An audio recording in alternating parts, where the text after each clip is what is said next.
Ask मुफ्ती तारिक मसूद। जुवेरिया साहिबा कराची से। मैं ज़ोहर की नमाज़ अपने ऑफिस के केबिन में बैठ कर पढ़ती हूँ। खड़े होकर पढ़ूँ तो साथ वाले केबिन के सारे लोग मुतवज्जे होते हैं। क्या इस सूरत में बैठ कर नमाज़ पढ़ी जा सकती है? नहीं जनाब, फ़र्ज़ नमाज़ खड़े होकर पढ़नी पड़ेगी। आप अपने चेहरे को ढांप लें, पर्दा कर लें, इस तरह से नमाज़ पढ़ लें ताकि कोई मुतवज्जे हो भी तो ना देखे आपको, लेकिन फ़र्ज़ नमाज़ बहरहाल खड़े होकर ही पढ़नी पड़ेगी। जुवेरिया साहिबा कराची से। मुझे ऑफिस से घर जाते हुए 1.5 घंटा लगता है। आजकल मगरिब जल्दी हो जाती है। घर पहुंचती हूँ तो क्या इस वक्त मगरिब की नमाज़ पढ़ी जा सकती है या वो क़ज़ा कहलाएगी? अगर क़ज़ा कहलाएगी तो क्या मैं रास्ते में गाड़ी में नमाज़ पढ़ सकती हूँ? मैं अकेली होती हूँ और आगे ड्राइवर होता है, सूरत में क्या बेहतर है?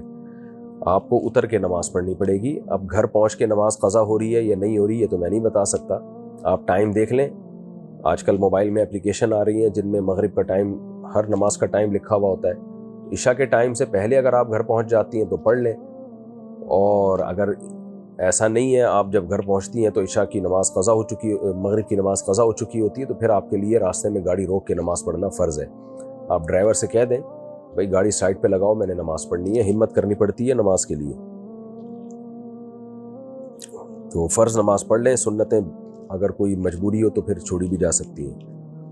इंडिया से किसी ने पूछा है, एक उम्र रसीदा औरत जो कि 58 साल की हैं, शदीद बीमारी से उठती हैं और नमाज पढ़ते वक्त इनसे पैर मोड़ा नहीं जाता। इसके अलावा वो नमाज पढ़ लेती हैं और क़ज़ाए हाजत के लिए भी टॉयलेट चेयर इस्तेमाल करती हैं। वैसे चहल कदमी आराम से कर लेती हैं। इनकी नमाज का तरीक़ा क्या है? भाई जिस तरह से मुमकिन है पढ़ लें। नमाज में पाँव मोड़ा नहीं जा रहा तो सीधा कर लें, किबले की तरफ कर लें पाँव। तो खड़े होकर पढ़ सकती हैं, खड़े होकर लाजमी पढ़ें, फिर बैठना जायज़ नहीं है फ़र्ज़ नमाज में। और अगर खड़े होकर पढ़ना मुमकिन नहीं है तो फिर बैठ के पढ़ लें। पाँव फोल्ड करना मुमकिन नहीं है तो किबले की तरफ पाँव कर लें सीधा।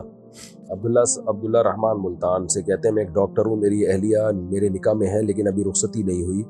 वो भी डॉक्टर हैं और हम दोनों एक दूसरे से बातचीत जब करते हैं तो मेरे जिस्म से पानी निकलता है जिसको मदी या मनी कहते हैं। मैंने आपकी वीडियो में सुना है कि आप फरमाते हैं कि ये नापाक नहीं है, जिस जगह पर लगे इस जगह को धो लें। नहीं जी, मैंने ऐसा कुछ नहीं कहा, ये नापाक है। अच्छा, जिस जगह पर लगे इस जगह को धो लें तो उन्हीं कपड़ों में नमाज पढ़ी जा सकती है। लेकिन मुफ्ती साहब, अगर ये खुश्क हो जाए तो ये पता लगाना भी मुश्किल है कि कपड़े पर किस जगह लगा है, क्योंकि ये बिल्कुल पानी की तरह होती है, निशान नहीं छोड़ती, तो किस जगह को धोएं? अगर ना धोएं तो उन्हीं कपड़ों में नमाज पढ़ना नामुनासिब लगता है और जहन में खदशे की वजह से नमाज मुतासिर होती है।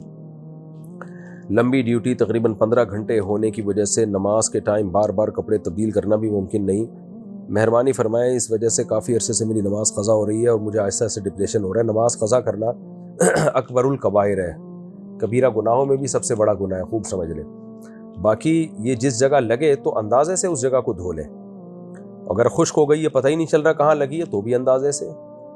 तो इसमें 100% यकीन होना ज़रूरी नहीं है कि कहाँ लगी है। अंदाज़ा लगाएं भाई यहाँ लगी होगी, धो लें, बस नमाज पढ़ लें, उसमें ज़्यादा टेंशन में ना जाएं।